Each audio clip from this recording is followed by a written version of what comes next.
हनुमान ज्ञान गुण सागर, जय कपीस तिहु लोक उजागर। ये कोई साधारण अपराध नहीं है, महा अपराध किया है हनुमान ने। और अब इसका दंड क्या मिलना चाहिए, इसका निर्णय महासभा में ही होगा। ये गाथा महाबली हनुमत की, रुचिकर लीला राम भगत की। जय जय जय रघुनंदन राम, जय जय जय महाबली हनुमान। मुक्ति हो शीघ्र माता की, मिटे व्यथा उनके मन की। करने हेतु इंद्र का शोधन, हनुमत बैठे उनके ही आसन। इंद्रासन की हुई मर्यादा भंग, हनुमत पाएंगे कठोर दंड। किंतु नहीं हनुमत को चिंता, प्रस्तुत है देने घोर परीक्षा। देवराज, मेरी प्रार्थना है कि आपको जो दंड देना है वो अभी आप दे दीजिए। मैं आपको 2 दिवस से ढूंढ रहा हूँ और मुझे कहा गया है कि स्वर्ग लोक में केवल 5 दिवस ही रहा जा सकता है। और मुझे आपकी अनुमति लेकर माँ को यहाँ से ले भी तो जाना है ना। हनुमान, स्वर्ग में सारे कार्य नियम से ही होते हैं। मैं भी नियमों से बंधा हुआ हूँ, इसलिए तुम्हें क्या दंड मिलना चाहिए ये कल न्याय सभा में ही तय होगा।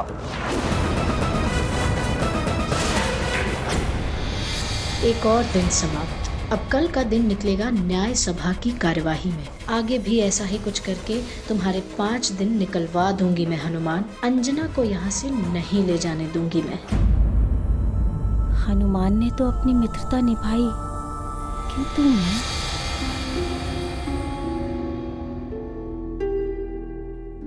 बहुत अच्छा अभिनय किया तुमने जयंत। हनुमान को अपराध के लिए उकसाया और फिर घड़ियाली आंसू बहाकर उसे अपने पक्ष में बोलने के लिए विवश कर दिया। इसी तरह उससे अपराध करवाते जाओ और मित्रता का ढोंग भी करते जाओ। किसी ने तुम्हें रोका नहीं ऐसा करने से। जयंत की ओर मत देखो हनुमान, मेरे प्रश्न का उत्तर दो। क्या सैनिकों ने भी नहीं रोका तुम्हें? वो देवराज, सैनिकों को तो ज्ञात भी नहीं हुआ। मैं वहाँ से छुप छुप कर भीतर चला आया। प्रतीत होता है कि ये भी हनुमान के प्रति द्रवित हो रहा है। जयंत, भूत के पांव पालने में ही दिखाई देने लगते हैं और मैं देख रही हूँ कि तुम में देवराज बनने के सारे गुण हैं। एक अच्छे राजनीतिज्ञ को ये करना पड़ता है और तुमने अपने कार्य को बड़ी निपुणता के साथ किया है।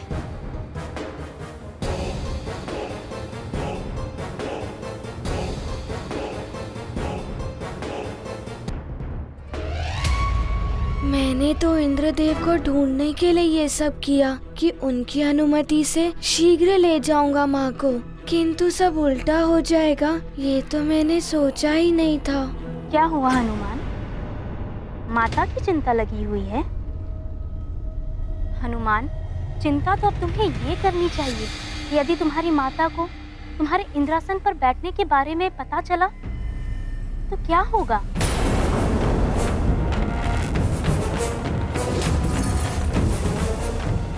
हाँ, वो चिंतित हो ही जाएंगी।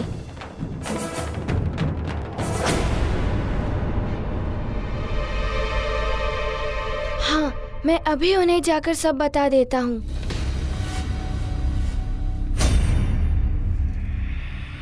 और उन्हें समझा भी दूंगा कि वो चिंता ना करें। मैं जाता हूँ। अंजना से मिलने का अर्थ है कि एक नियम और तोड़ने जा रहा है हनुमान। और अब यही दृश्य तो उर्वशी और मेरे लिए देखने योग्य होगा। बड़ा आनंद आएगा हम दोनों को। क्या हुआ? न जाने क्यों मुझे ऐसा लग रहा है जैसे हनुमान मेरे ही पास आ रहा है। ये तो सच में ही हनुमान आ रहा है।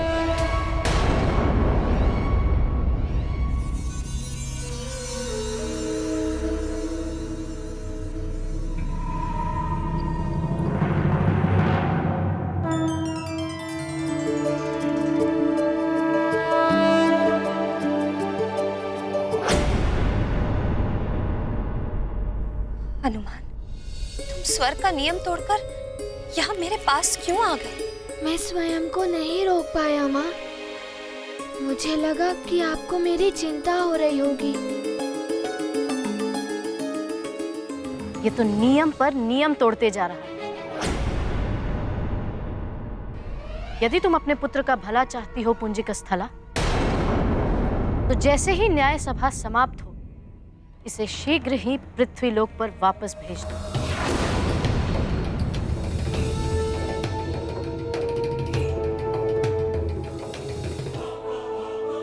पुत्र हनुमान, तुम समझते क्यों नहीं? तुम मेरे लिए अपराध पर अपराध किए जा रहे हो। वचन दो मुझे, न्याय सभा का निर्णय हो जाने के पश्चात तुम शीघ्र ही यहाँ से लौट जाओगे। माँ, मैं लौटूंगा तो आपको साथ लेकर ही लौटूंगा। हठ मत करो हनुमान, तुम्हें अकेले ही जाना होगा।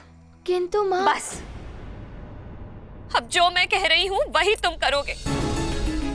स्वर्ग के नियम तोड़कर तुम पहले ही अपराध कर चुके हो, उसका दंड तुम भोगोगे और पीड़ा मुझे हो। अब उचित यही होगा कि न्याय सभा के पश्चात तुम वापस लौट जाओ अपने पिताश्री के पास। माँ, मैं सुमेरु पिताश्री के पास लौट तो जाऊंगा, किंतु आपको साथ लेकर। मैं जानता हूँ कि आपकी सबसे बड़ी पीड़ा होगी मेरा विछोह, और मेरे लिए भी हर दंड से बड़ा दंड होगा आपसे दूर होना। माँ, माँ, क्या आपका हृदय नहीं कह रहा है कि आपका पुत्र हनुमान आपको यहाँ से ले जाए? माँ, आपको मुझ पर भरोसा है ना कि आप नहीं चाहती कि मैं अपना पुत्र धर्म निभाऊं? मेरा विश्वास कीजिए माँ, यहाँ से जाएंगे तो हम दोनों ही, ये मेरा वचन है।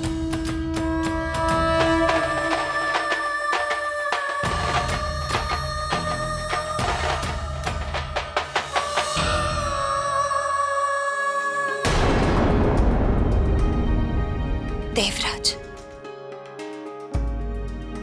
मैं आपसे करबद्ध प्रार्थना करती हूँ, मेरे पुत्र को क्षमा कर दीजिए। पुंजिक स्थला, तुम पुत्र मोह में पड़कर अप्सरा धर्म का उल्लंघन कर रही हो।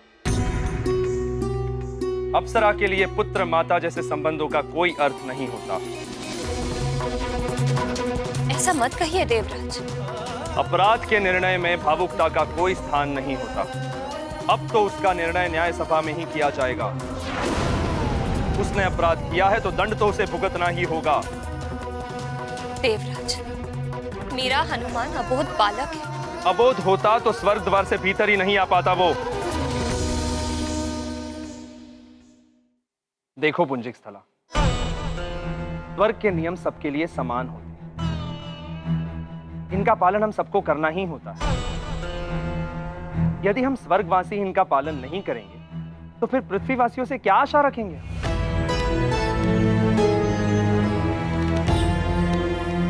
अब तो क्षमा हो या दंड, जो भी होगा न्याय सभा में ही होगा।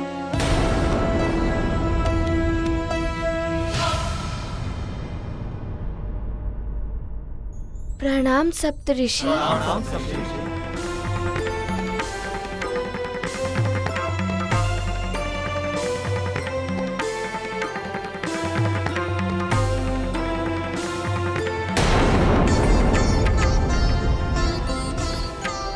हनुमान, तुमने जो भी किया है हमें सब ज्ञात हुआ है। क्या तुम ये स्वीकार करते हो कि तुमसे यह अपराध हुआ है?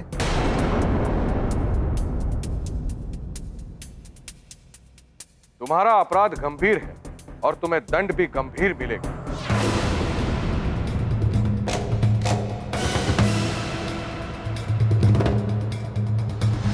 मैंने जो कुछ भी किया है उसका उद्देश्य है मेरी माँ की मुक्ति।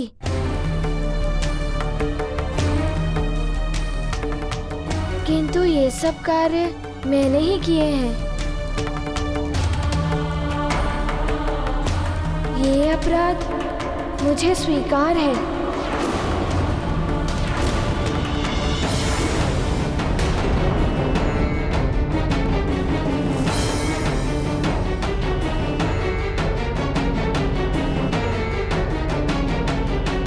इसे इसी क्षण स्वर्ग लोक से निष्कासित कर देना चाहिए।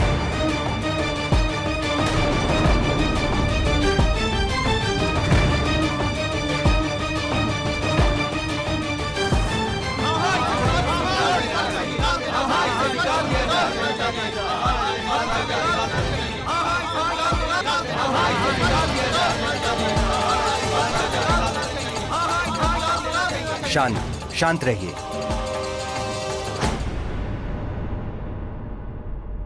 हनुमान ने इंद्रपद की गरिमा से परिहास किया है। इंद्रदेव के अधिकार के क्षेत्र में हस्तक्षेप किया है। इंद्रासन की मर्यादा को भंग किया है। स्वर्ग के सिंहासन पर वही बैठ सकता है जिसने देवराज इंद्र से अनुमति ली हो या उन्हें युद्ध में पराजित करके इंद्रासन को विजित किया हो।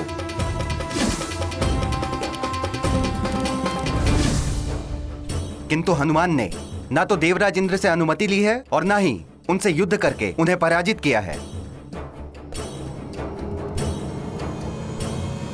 इसलिए हनुमान दंड के पात्र हैं।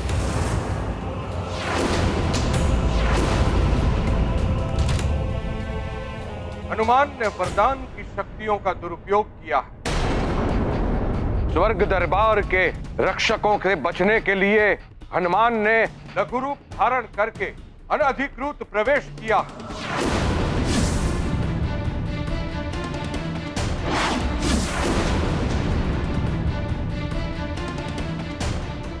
हनुमान ने वरदान की शक्तियों के बल से ही इंद्रासन को ग्रहण किया है। यदि हनुमान के पास वरदान की शक्तियां ना होती तो वो ये अपराध कभी नहीं कर सकता था।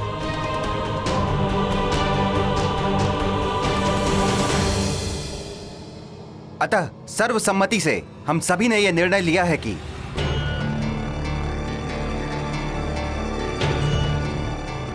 क्योंकि अपराध के मूल में हनुमान को वरदान से मिली शक्तियां हैं, अतः सर्वसम्मति से हम सभी ने यह निर्णय लिया है कि हनुमान को अपने वरदानों का त्याग करना होगा।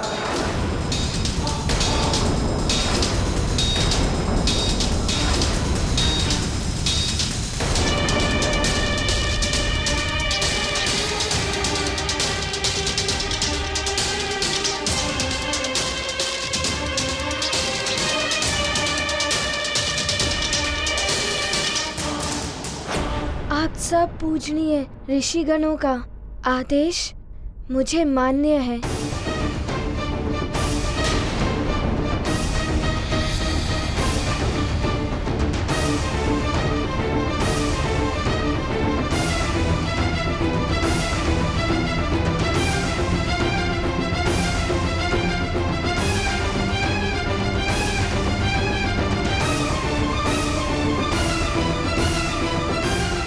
माता को मुक्त कराने के लिए अपने वरदान तो क्या, अपने प्राण भी त्याग कर सकता हूँ।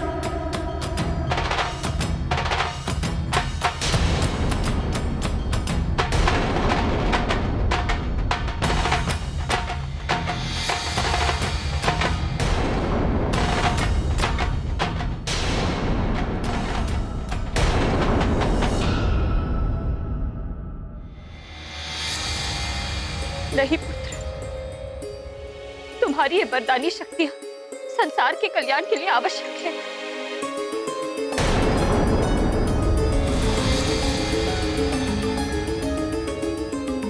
मेरा संसार तो आप हैं माँ। आपकी मुक्ति मेरे लिए सर्वोपरि है। अपने अश्रु से मुझे दुर्बल मत बनाइए माँ। आज तक आपने मुझे वीरता का पाठ पढ़ाया है। आज उसी वीरता से मुझे अपने अपराध का दंड भुगतने दीजिए। आप जाइए माँ।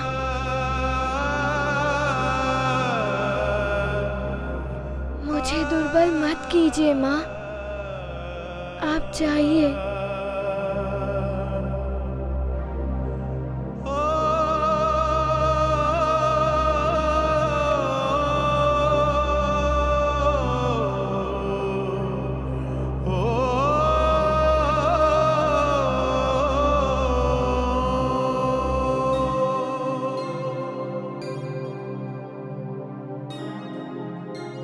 मैं इस संपूर्ण देव सभा में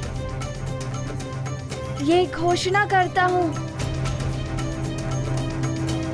आज से, अभी से मैं अपने वरदानों से पाई हुई शक्तियों का त्याग करता हूँ।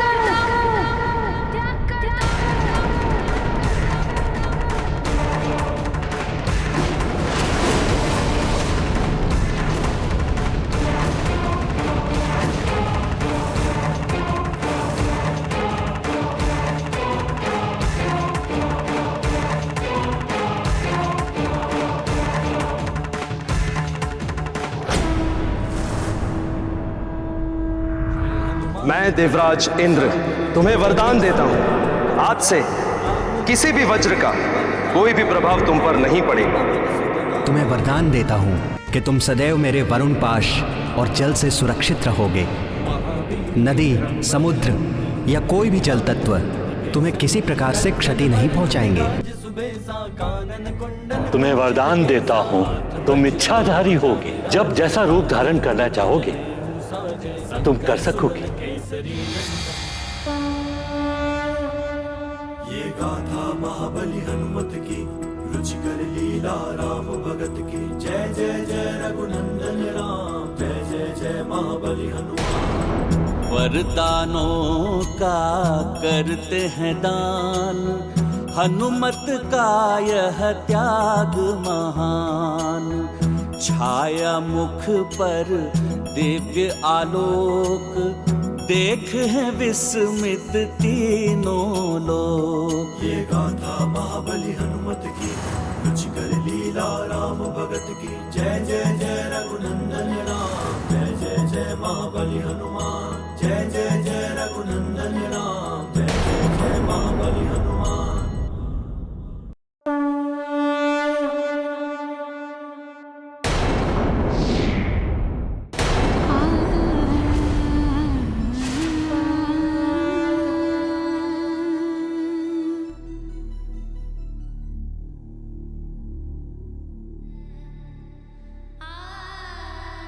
माँ,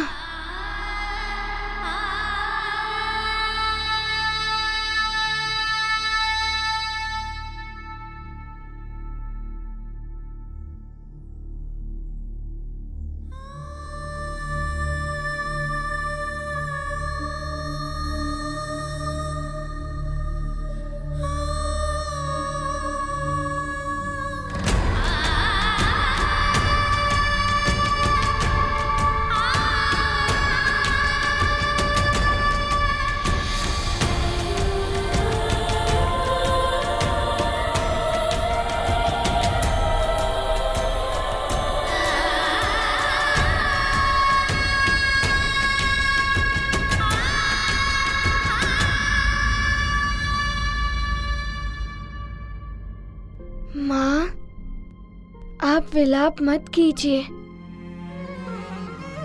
मेरे पास वरदानी शक्ति नहीं है तो क्या हुआ, आपका आशीर्वाद तो है।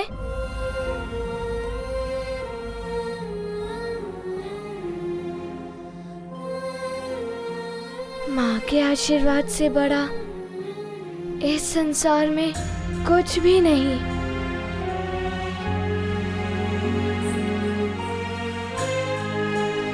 माँ, आप मुझे आशीर्वाद दीजिए।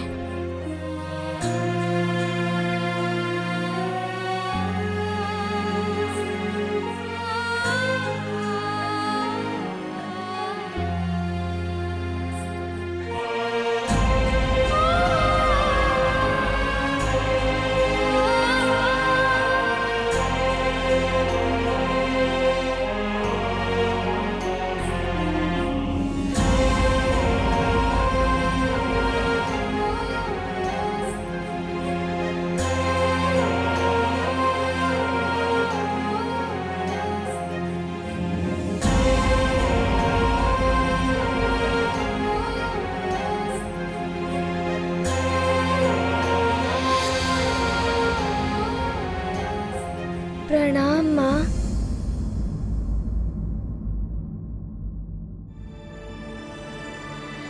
देवराज जी, मैंने न्याय सभा द्वारा दंड भुगत लिया है। अब आप मुझे अनुमति दें माँ को स्वर्ग से ले जाने की।